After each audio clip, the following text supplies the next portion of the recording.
ใส่มือเด้อหายย่อยเด้อบ่าวงมสาวค่อยไปหามาจ้าคุณคนล่อค่อยไปหามาป้าสดตอนนี้เพิ่นกำลังดังไฟค่ะเพิ่นดังไฟแล้วเพิ่นสินึ่งเนาะนึ่งแล้วจังแกะสดอีหลีเด้อค่ะเบิ่งสน้อยสิให้เบิ่งความสดแต่ระวังแม่ค่ะนี่สดแม่ยังไต่ดมเดียมอยู่เลยคุณน่ะนึ่งแล้วเขาจังสิแกะเนาะจ้าอันนี้นะพาเบิ่งเดี๋ยวสน้อยสิให้เบิ่งกลับกล้องให้เบิ่งใกล้ๆกันเลยจ้านี่จ้าพี่น้องจ้าเบิ่งนี่ต่อจ้านี่นะเอาใส่ซึ้งเลยบ่เอาใส่แบบนี้แล้วกวบละข้างขึ้นเลยเนาะอย่าความหนาลงเด้อมันเอาแบบนี้รถใดเนี่ยทั้งความหนาลงมันรูลงพื้นเลยมันเอาแต่งงงิมอยู่ได้หลายเติบอยู่ได้เนี่ยเนาะโอ้เป็นรู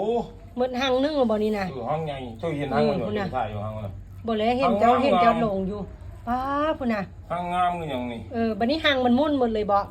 มันก็กอไม้เข้าเดียวบ่ฮอดเดือนมันกอว่าแม่มันหลายเนาะไปฆ่ามึงดูมาโอ้ยสงสัยนะนึ่งใส่ซึ้งเลยเนาะเอาฟ้าไปกวบพอนึ่งแล้วเฮาก็สิจังค่อยทำการแกะปิดไว้ซะก่อนกวกฟ้าครับนี่โอ้ยกวกนึ่งแล้วมาแกะตัวมันสิบ่แตกอันนี้นะบ่ตัวมันสิบ่แตกตัวมันสิบ่ดำเวลาแกะนะเนาะไหลก้อนบานี่ตอนหน่อยตึงหน่อยสิมาเอาเด้อ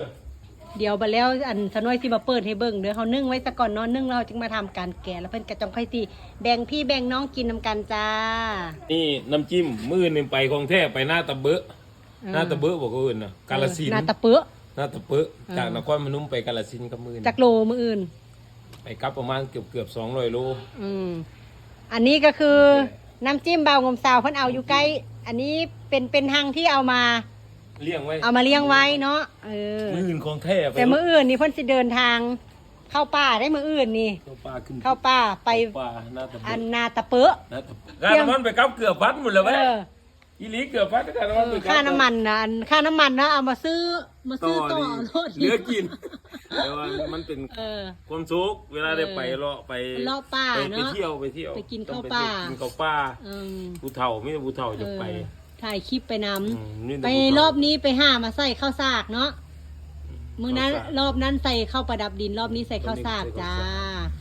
โอเคเดี๋ยวจากน้อยเฮากะไฟดับนี่เฮาก็สิเอาไปแกะละค่ะออกอายมันสุกคักเลยนี่